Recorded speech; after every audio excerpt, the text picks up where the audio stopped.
Taarifa iliyoweza kutufikia kwa the GOAT of Africa, huyu tunamuita ni moja ya mkamalia wa kihistoria, na pia naweza nikamuita kama ni jemedali na kuu la majeshi ndani ya nchi za Kiafrika. Hakuna asiyetambua uwepo na asiyetambua ubora na jitihada anazozifanya Ibrahim Traore katika nchi za Kiafrika, na kuaminisha pia kwamba anaweza akasimama katika msimamo wake imara. Na hivi sasa tumepokea taarifa baada ya kununua gari ya thamani, gari ambayo ni Jeep X6R1 yenye uwezo wa kuzuia bunduki na risasi ambazo naweza nikasema kabisa kwamba kiuhalisia zipo kwenye range cover ambayo haiwezi kutokea athari yoyote pindi atakapokuwa katika msafara wake wa aina yoyote. Na hii imeweza kujitokeza baada ya kuona kwamba maadui kwa sasa wa Ibrahim Traore wanazidi kuwa ni wengi. Kwa hiyo ni lazima aanze kujihadhari kwa kumiliki pia vifaa, na pia mwenyewe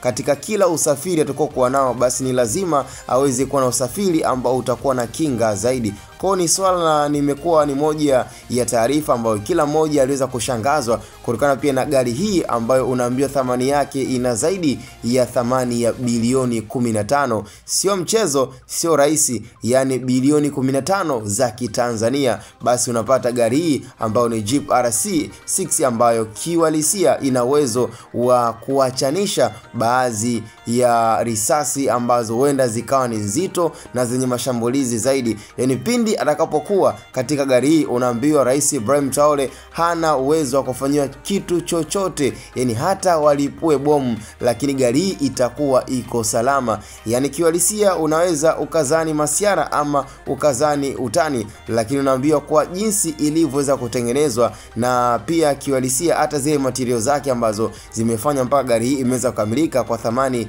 ya bilioni 15, yani inatosha kusema kabisa kwamba ni gari yenye thamani na ni gari ambayo kweli anastahili kuitumia the GOAT of Africa ambaye ni Rais Ibrahim Traore, Captain El Capitano, ambapo kiuhalisia sio risasi mpaka bomu unaambiwa bwana, kiuhalisia hapo haliwezi kupenya. Sasa kuna baadhi ya wadau wakajaribu kuhoji, je, vipi kuhusiana na baadhi pia ya mabomu? Yani tunamaanisha kwamba sio mabomu yote kwamba hayawezi kudhuga hilo, kwa sababu tukijaribu kuangalia issue kama nuclear bomb, yani hapo kiuhalisia ni lazima itaisambaratisha. Kwa hiyo pia gari hiyo inachagua baadhi ya mabomu. Kuna baadhi ya mabomu ambayo yanaweza kaiathiri gari hiyo na kumfanya Rais Ibrahim Traore aweze kudhurika na kufariki, lakini kwa vibomu vya kawaida ama pia risasi za kawaida haziwezi zikazuru gari hii ambayo tayari ameshaweka katika mikono yake, na sasa hivi amekuwa akitembelea katika baadhi ya misafara yake anapokuwa katika nchi ya Burkina Faso.